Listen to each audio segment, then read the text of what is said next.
Kupotea kwa huyu mtoto ilikuwa tarehe 4 majira ya 1:30.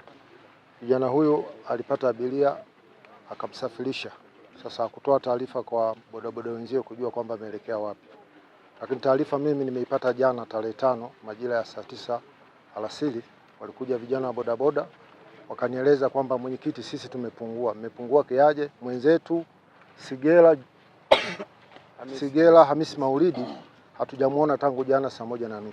Na alipofika leo majira ya saa 3:30, basi wananchi kwa umoja wetu na mshikamano wetu tulifanikiwa kupata mwili wa marehemu hapa. Nimepata taarifa hii mimi leo saa 1 asubuhi. Alikuja mzazi wa marehemu akisema kwamba nimwandikie barua ya tangazo, akatangazisha kwenye vipaza sauti kwamba mwanae amepotea toka juzi. Nikamwambia wale vijana bodaboda wenzao wako wapi? Wakasema wako pale Mwembeni. Nikasema hapana, kabla ya kibali hebu twende kwanza nikaonane nao wale vijana. Nikaenda pale nikakuta wale vijana, wakaja na ile barua, ile mtangazaji akatangaza. Tukakubaliana tugawane makundi 4 kwa ajili ya kumtafuta kwa njia ya miguu. Basi tukagawana makundi 4, wakaorozesha majina kwa kila kundi walipoondoka. Hasa tupo kwenye mjadala wa kwamba sasa tunafanyaje hawa vijana walioingia msituni, kwamba wakitoka inakuwaje? Ndio napigiwa simu kwamba mtu amepatikana.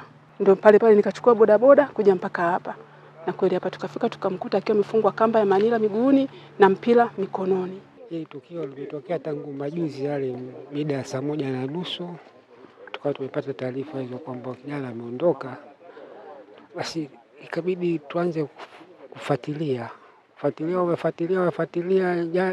jana juzi ile ikashindikana, jana ikashindikana, mpaka kufikia siku ya leo ndio tukapata habari tu kwamba mwili wa marehemu umepatikana huko.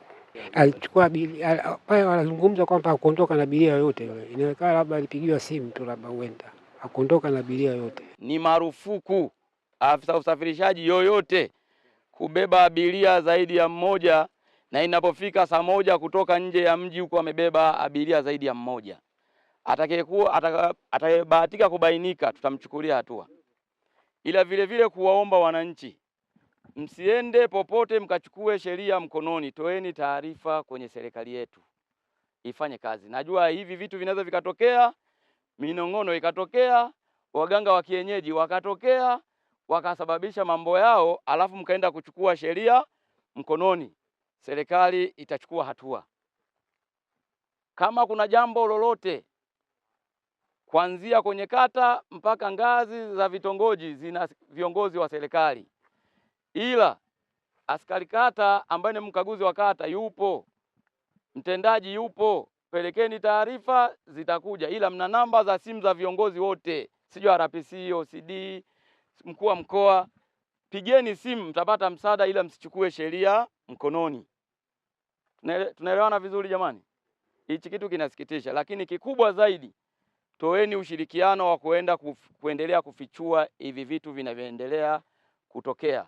Ila kwa maafisa usafirishaji wote wanaofanya kazi hiyo, kuanzia kwenye ngazi za vituo, kuna viongozi wenu wa vituo. Usibebe abiria kutoka nje ya mji, mwenzako hajui umembeba nani na unaenda wapi. Hata kama umepigiwa simu, mueleze yule, nimepigiwa simu na namba hii hapa, naenda kumbeba na mpeleka sehemu fulani. Acha taarifa pale ili watu waweze kufuatilia. Sawa jamani?